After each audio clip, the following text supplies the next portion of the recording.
કોંગ્રેસ દ્વારા કર્ણાટકામાં જે પ્રકારે વિધાનસભામાં જે બિલ પસાર કરવામાં આવ્યું છે તે બિલ દેશના ઇતિહાસમાં કોંગ્રેસની વિચારધારા, કોંગ્રેસની માનસિકતાને સ્પષ્ટ કરી રહ્યું છે। દેશના કોઈ भी રાજ્યમાં કદાચ પહેલી વાર આ પ્રકારનો નિમ્ન કક્ષાનો નિર્ણય લેવામાં આવ્યો હોય કે સરકારી કામકાજ કરવા માટે સરકારી ટેન્ડરમાં સીધું મુસ્લિમ સમાજને 4% રિઝર્વેશન આપવું અને આ પ્રકારના બિલના માધ્યમથી કોંગ્રેસે એની માનસિકતા તો સ્પષ્ટ કરી જ છે। જે રાજ્યમાં અનેક વાયદાઓ આપ્યા હોય, વાયદા પૂર્ણ કરવા માટે સરકાર પાસે રૂપિયા નથી,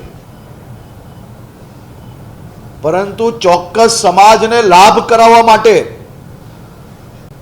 અન્ય બધા જ જોડે અન્યાય થાય તે પ્રકારનો નિર્ણય એ કોંગ્રેસ કર્ણાટકામાં જે બિલ પસાર કર્યું છે તેનાથી સ્પષ્ટ થાય છે।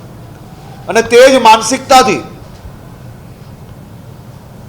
કોંગ્રેસના નેતાઓ અને વિવિધ કાર્યકર્તાઓ એ તમામ રાજ્યોમાં એ મિશનથી કામ કરી રહ્યા છે। હું કર્ણાટકા સરકારના આ નિર્ણયને વખોડું છું અને ભગવાનને પ્રાર્થના કરું છું કે એમને સદબુદ્ધિ આપે। આજે કોંગ્રેસના નેતા શ્રીમાન અમિતભાઈ, જેમને વિધાનસભામાં પોતાના અનેક પ્રશ્નો પૂછ્યા,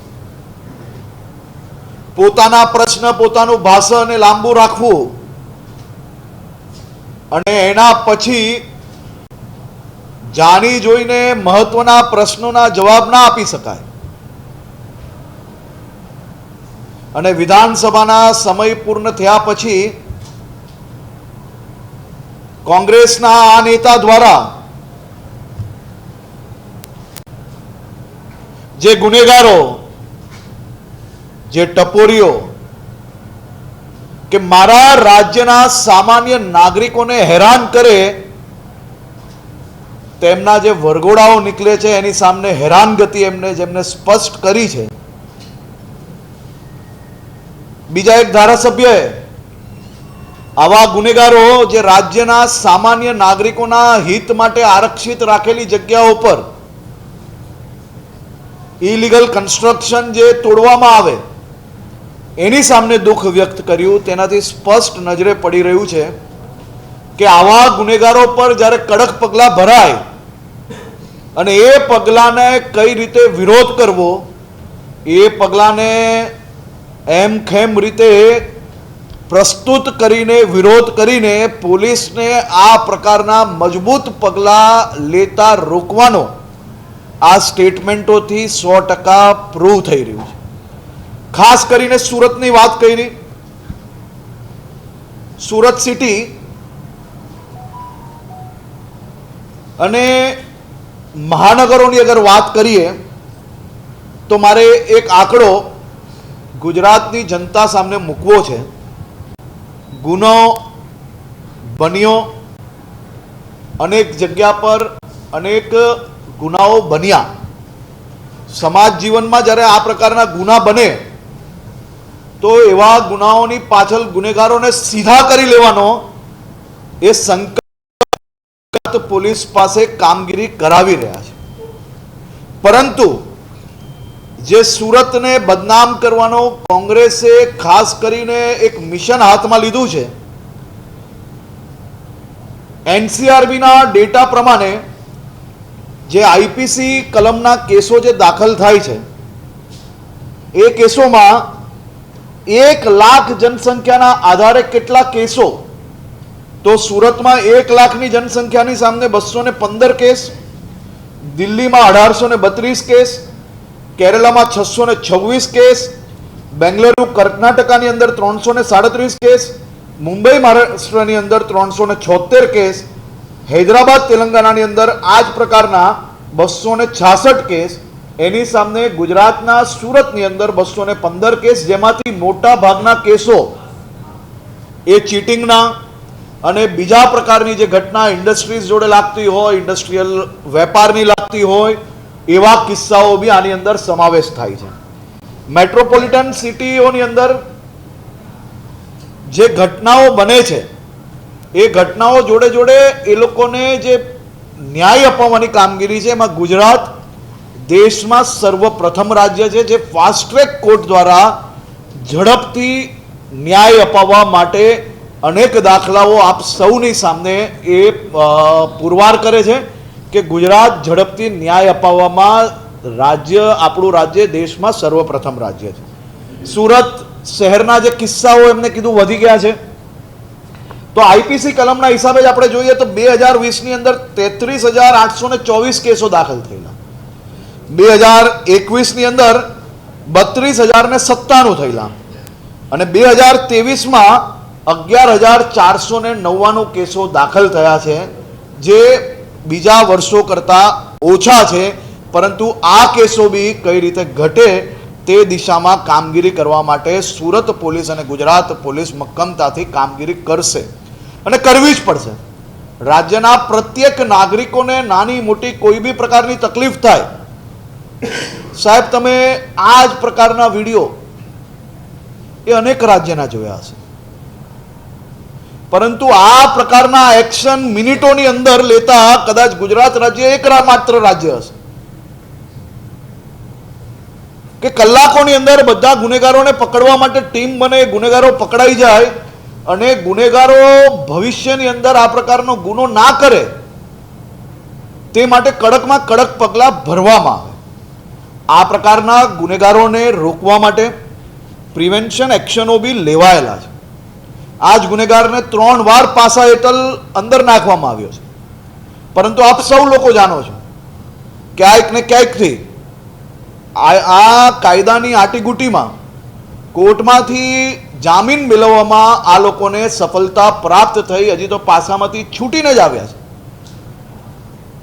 એટલે આ પ્રકારના ગુનેગારો પર કડક પગલાં ખાસ કરીને ભરવામાં આવ્યા છે અને હજી બી વધુ કડક પગલાં આ પ્રકારના ગુનેગારોની ગુજરાતભરમાં ભરવામાં આવશે અને તમામ દિશાએ ગુજરાત પોલીસના તમામ યુનિટોને આની એક માર્ગદર્શિકા ડીજીપી દ્વારા આપવામાં આવી છે, જે 100 કલાકની અંદર તૈયાર કરીને એમને ગુજરાતભરની અંદર આની ઉપર એક્શન લેવાના છે.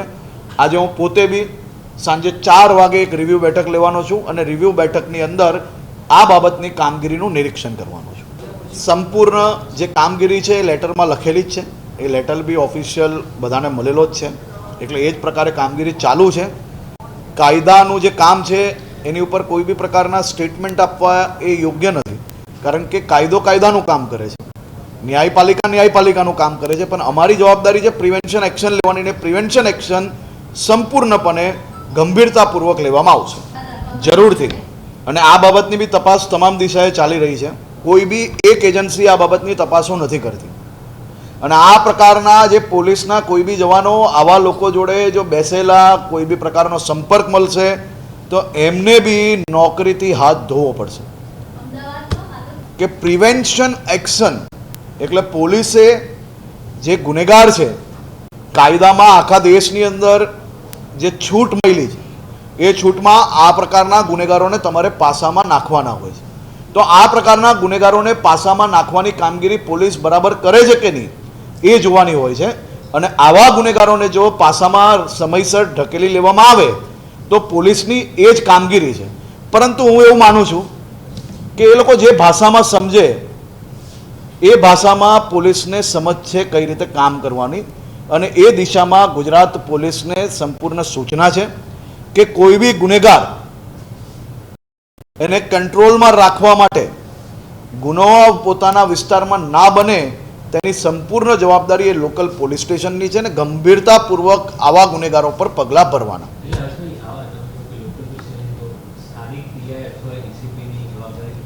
જી હા, કોઈ બી વિસ્તારની અંદર આ પ્રકારના ગુનાઓ જો હેબિચ્યુઅલ ગુનેગાર દ્વારા થાય તો લોકલ પોલીસ સ્ટેશનની સંપૂર્ણ જવાબદારી છે અને એ પોલીસ સ્ટેશનોની તપાસ જ્યારે બી આવા કોઈ ગુના થતા હોય તો સિનિયર અધિકારી દ્વારા ચાલતી હોય છે.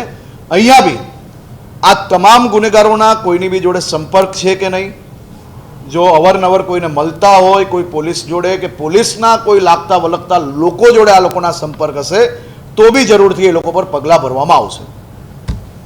પરંતુ મને માત્ર દુઃખ એક વાતનું છે,